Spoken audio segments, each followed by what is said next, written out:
एक महत्त्वाची बातमी, जरांगेंच्या मेहुण्याला तडीपारीची नोटीस देण्यात आलेली आहे। मराठा आंदोलक विलास खेडकर यांना जालना पोलिसांनी तडीपारीची नोटीस बजावलेली आहे।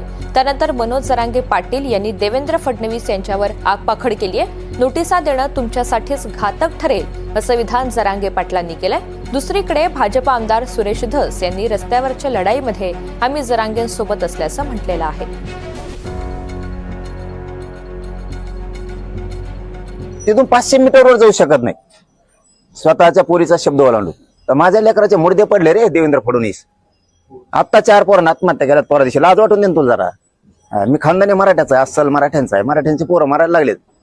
कसला तुला फक्त तू जर तू पोरीत वेगळा भेदभाव करतो, दुसऱ्या मराठ्यांच्या पोरीत वेगळा भेदभाव करतो, काय जरा तू प्रमुख आहेस? जर तू केशी मागे घेईन म्हणतो, किती जातीवादी असावं? तुझ्यासारखा माणूस मुख्यमंत्री पदावर बसला, तुला सन्मानानं बोललं पाहिजे। त्या पदाला सन्मानानं बोललं पाहिजे। तुला सन्मान, तू सन्मान घेण्यासारखं कामच करा ना।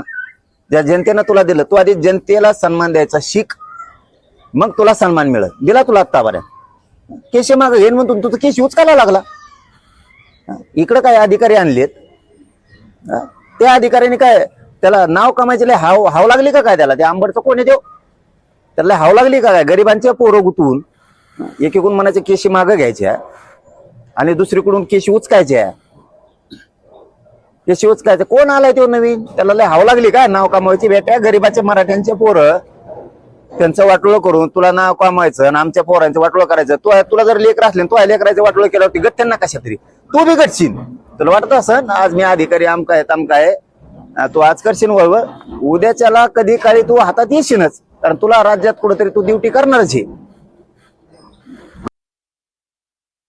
त्यांनी तसं म्हणलं असेल, परंतु आम्ही आता मंगळवारी जी कॅबिनेट येईल त्याच्यामध्ये ज्या 4 मागण्या शिंदे समितीच्या बाबतीतली एक आहे, दुसरी गॅझेटियरच्या संदर्भातली आहे, शिंदे समितीच्या कामकाजाच्या बाबतीतले ज्या 4 मागण्या लेखी स्वरूपामध्ये मनोजदादा जरांगे पाटलांना लिहून दिलेल्या आहेत शासनाने, त्याच्या बाबतीतले हालचाल मंगळवारपासून सुरू होईल। मंगळवारपासून हालचाल सुरू झाल्याच्या नंतर मग त्यांना रस्त्यावरची लढाई लढण्याची आवश्यकता नाही, आणि उद्या ते रस्त्यावरची लढाई लढायचे म्हणलं तर आम्ही सुद्धा त्यांच्यासोबत आहोत। त्याच्याबद्दल कोण काय म्हणतंय?